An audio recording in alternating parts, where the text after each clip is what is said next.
যদি আমরা ডিসেম্বরে সম্ভব হয় ডিসেম্বরে, না হলে জানুয়ারিতে এভাবে বুঝিয়েছি যে ডিসেম্বর থেকে জুন মানে যে আমরা ইচ্ছা করে একটু বেশি ক্ষমতা ভোগ করার জন্য বা এমনি অকারণে আমরা 1 মাস 2 মাস বেশি ক্ষমতা থাকলাম, মোটেও সেটা না।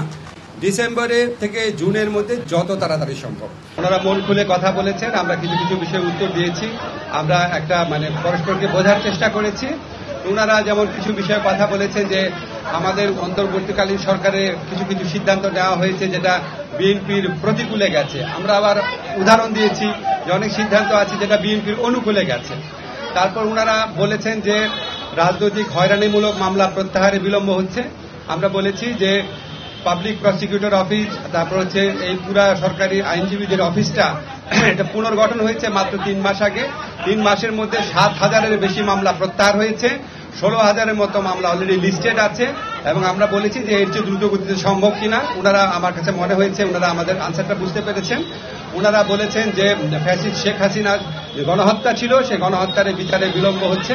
আমরা ওনাদেরকে বলেছি যে এর আগের সরকারের সময় যখন বিচার হয়েছিল সেটার সাথে কম্পেয়ার করে দেখিয়েছি কোনো রকম বিলম্ব করা হচ্ছে না। ওনারা আরেকটা ট্রাইব্যুনাল গঠন করার কথা বলেছেন। আমরা বলেছি আমরা এই লক্ষ্যে কাজ করছি, অচিরে এটা হয়ে যাবে। ওনারা বলেছেন যে বিএনপি বাংলাদেশে গত 15 বছর যাবৎ নিরবচ্ছিন্নভাবে নির্যাতিত হয়েছে। অবশ্যই আমরা সেটার প্রতি আমরা শ্রদ্ধাবোধ দেখিয়েছি এবং এটা অবশ্যই ওনারা কারেক্টলি বলেছেন। ওনারা বলেছেন যে ওনারা যে দলের যে সংস্কার ভাবনা যেটা এটা বহু পুরানা, ওনারা সবসময় সংস্কারপন্থী দল, আমরা এটা এগ্রি করেছি। অবশ্যই বিএনপি সবসময় সংস্কারের কথা বলেছে। সবচেয়ে বড় কথা, বিএনপি আমাদের এই বিভিন্ন যে সংস্কারের জন্য গঠিত বিভিন্ন কমিশন আছে, বিশেষ করে ঐক্যমত্য কমিশনের যে প্রস্তাবাবলী আছে সেটা ক্ষেত্রে বিএনপি অত্যন্ত পজিটিভ এবং ইতিবাচক একটা রেসপন্স দেখিয়েছে। তারা বলেছে যে তারা এই 2-3 দিনের মধ্যে ঐক্যমত্য কমিশনের সাথে মিটিংয়ে বসছে এবং অধিকাংশ সংস্কার প্রস্তাবের সাথে তারা ঐক্যমত পোষণ করে এবং জুলাই চার্টার খুব দ্রুত প্রণীত হয়ে যাবে, এটা তারাও আমাদেরকে আশ্বাস দিয়েছে। আমাদের কাছে মনে হয়েছে বিএনপি সংস্কারের ব্যাপারে অত্যন্ত আন্তরিক। একটা ব্যাপার নিয়ে একটুখানি আপনার ভিন্ন মত হতে পারে, সেটা হচ্ছে ওনারা যেটা বলেছেন এটা সত্যি যে ওনারা বলেছেন যে ডিসেম্বরের মধ্যে ইলেকশন হলে ভালো হয়। এবং আমরা এখানে বলেছি এবং ওনারা বলেছেন যে এরকম আমাদের কথাবার্তার মধ্যে কিছু অস্পষ্টতা থাকে, কেউ কেউ আমাদের সরকারের কোনো কোনো উপদেষ্টা অন্যরকম কথা বলেন। আমরা এটা ক্যাটাগরিক্যালি বলেছি যে যেটাই বলুক না কেন আমাদের প্রধান উপদেষ্টা জাতির উদ্দেশ্যে দেওয়া ভাষণে বারবার যেটা রিপিট করেছেন সেটাই দলের অবস্থান। সেখান থেকে অন্য কেউ যদি বেফাস কথা বা অন্যরকম নিজস্ব বিবেচনা প্রসূত কথা বলেন সেটাতে তারা যেন বিভ্রান্ত না হন। আমাদের প্রধান উপদেষ্টা ডক্টর মোহাম্মদ ইউনূস উনি প্রথম থেকেই বলেছেন ডিসেম্বর থেকে জুন। আজকে আলোচনায় আমরা কয়েকটা বিষয় স্পষ্ট করেছি, সেটা আপনাদের বলি। একটা হচ্ছে ডিসেম্বর থেকে জুন মানে যে আমরা ইচ্ছা করে দেরি করে করে মে বা জুন মাসে ইলেকশন করবো সেটা না। ডিসেম্বর থেকে জুন মানে হচ্ছে ডিসেম্বর থেকে জুনের মধ্যে যত তাড়াতাড়ি সম্ভব।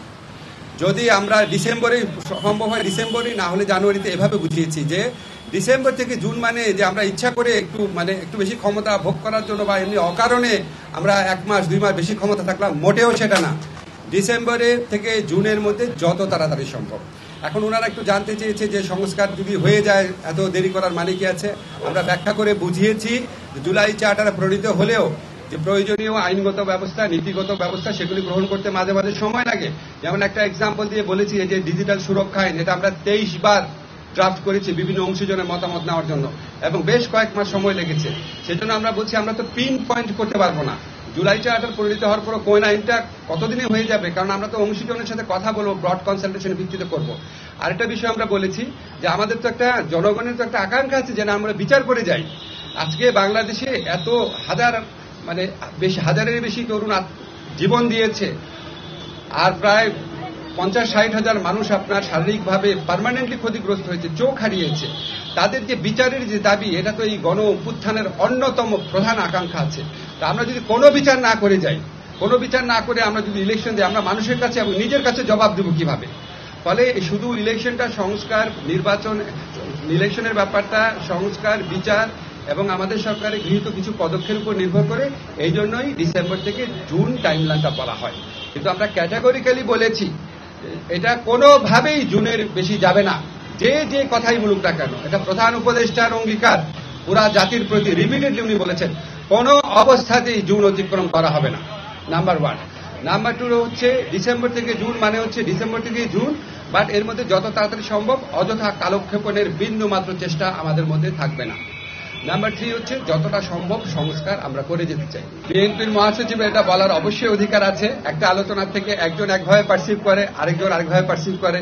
আমার কাছে ওনাদেরকে দেখে হ্যাপি লেগেছে। যখন আমাদের ডায়লগটা শেষ হয়েছে মনে হয়েছে ওনাদের মনে যে প্রশ্ন ছিল এগুলো অনেক কিছু উত্তর ওনারা পেয়েছেন। আমার কাছে এটা মনে হয়েছে, ফখরুল ভাইয়ের কাছে অন্যরকম মনে হতে পারে। ওনারা এই সমস্ত আশঙ্কার কথা বলেছেন, আমরা আমাদের মতো বলেছি যে সমস্ত আশঙ্কার কোন রকম কারণ নাই। এসব ব্যাপারে আমরা সচেতন আছি।